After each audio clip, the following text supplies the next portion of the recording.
And so you build that into the physicality of the character, and then you start to work through the emotions that they have. And that changes the tempo, that changes the style of performance quite a bit, I find. And it's one of the advantages. You can kind of get lost in the character a bit more because it's a character that's a little less who you tend to be physically every single day.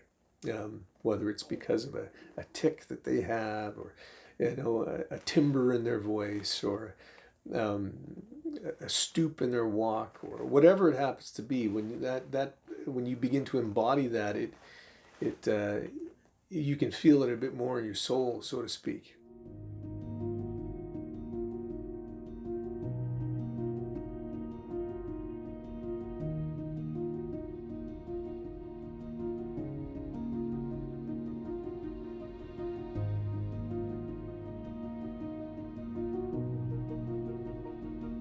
I think it really depends. It depends on the role. And initially, I think what I used to do was that I would just try to be as authentic as possible. Basically, you're taking yourself, trying to find the motives of the character, what their goals are in each scene, and you're just trying to kind of be in the moment in that sense. Just it's kind of a straight delivery of who you are, who the character is, to the camera.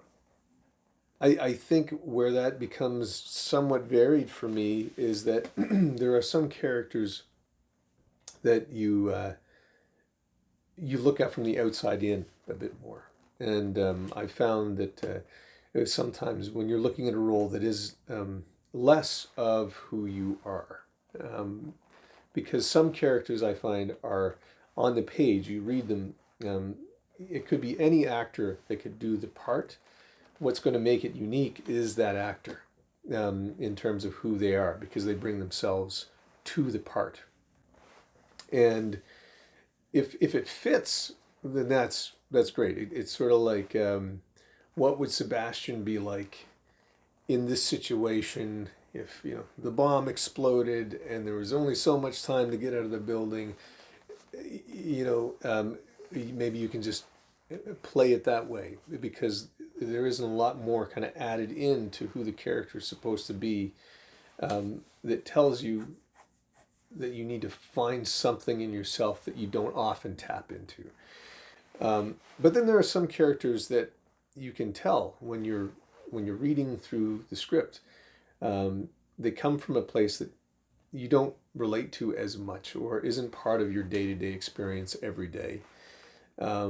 And just transplanting yourself into the scene as you are that way, it may not work as well. It might, but it might be more interesting to find out what the physicalities are of that character that maybe are a bit unique to the circumstances described in the script. An easy example, I suppose, would be someone who's a war veteran who maybe has an injury, or a kind of hesitation in their voice, because of some of the traumas that they've seen or had to deal with. And so you build that into the physicality of the character, and then you start to work using those tools that you kind of have brought into play, those physical elements that you brought into play.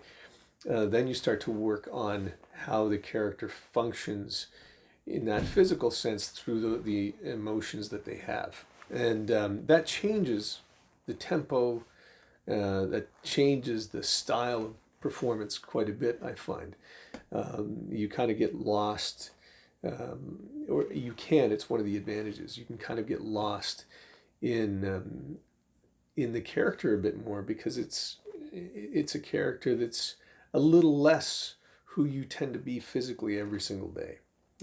Whether it's because of a tick that they have, or a timbre in their voice, or a stoop in their walk, or whatever it happens to be. When you begin to embody that, it you can feel it a bit more in your soul, so to speak. And where you go with that can be a bit of a surprise as well, because you're discovering this character a bit more in the process. Um, and then on the other hand, when you are just playing from what you know and kind of gathering your emotions and understanding the context of the scene and delivering that way, um, the real challenge there is about the choices. It's about the choices that you make, that would be either natural or unnatural, but appropriate in the scene and in the context. It comes down to interesting choices as well, if you can make them, and knowing when it's okay to go big and when you need to, keep things tight, and restrain yourself. That's part of everyday life as well. When someone gets you edged up, sometimes we have to just, hold on and stay calm. Speak with a level head and so on. But underneath, there's a lot going on, and then you have to know when those things need to open up and you release them. So just because you're not adding those additional physical layers doesn't mean it's not interesting. But there are those two ways to kind of develop and play the character. Yeah, so I would say that at least is one way that I would make a distinction.